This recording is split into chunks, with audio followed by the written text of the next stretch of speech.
기자 제소번호 4811 은수현.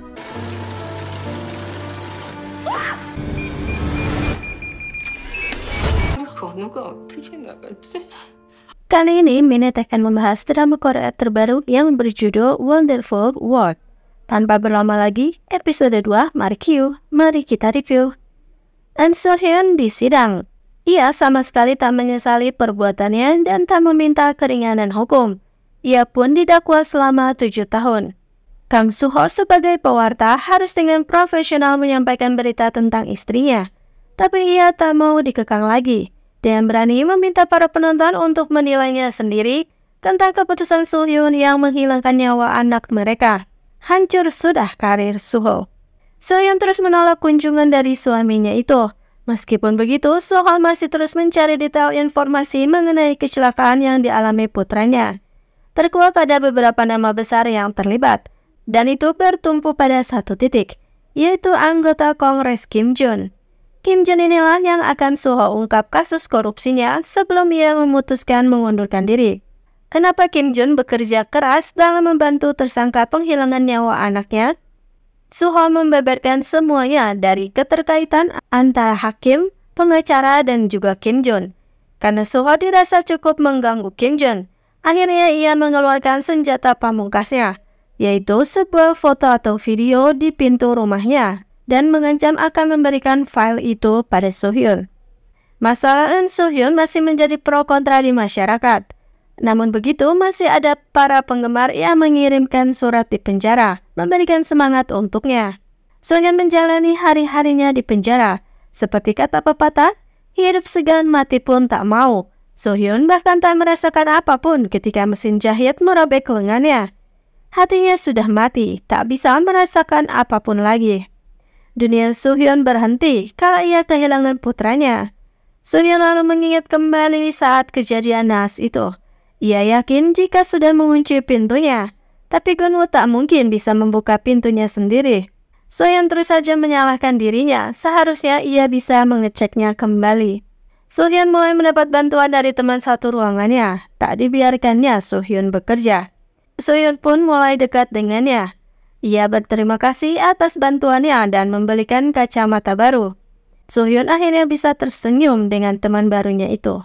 Waktu pun berlalu. Saat perjalanan kembali ke ruangan, rombongan So-hyun melihat anak-anak kecil yang sedang bernyanyi di penjara. Melihat anak-anak kecil bernyanyi itu, So-hyun hanya bisa menangis pilu. Dan selalu saja ada pria tampan di sana yang tampak mencurigakan. Ternyata ancaman Kim Jun berhasil.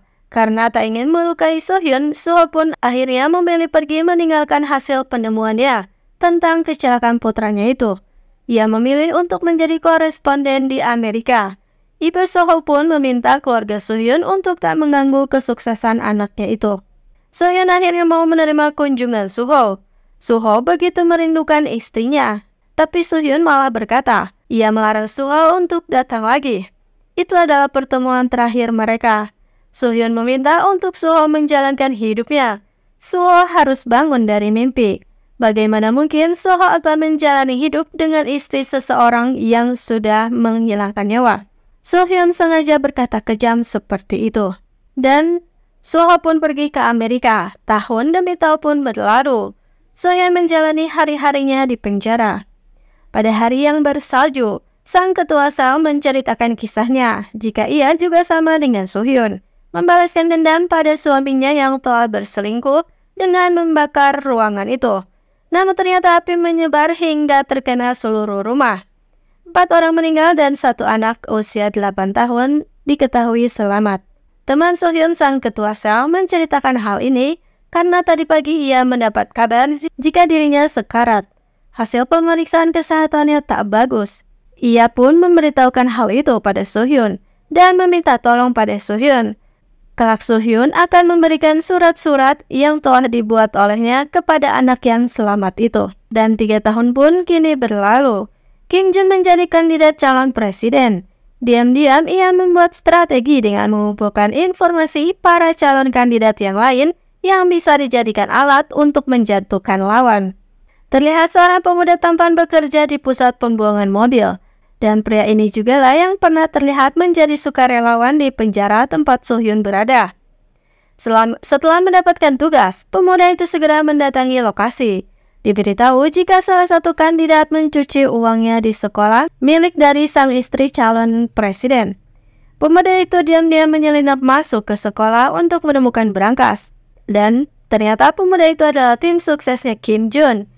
Setelah ia berhasil menemukan buku keuangan dan beberapa lukisan, juga guci-guci mahal di sekolah itu.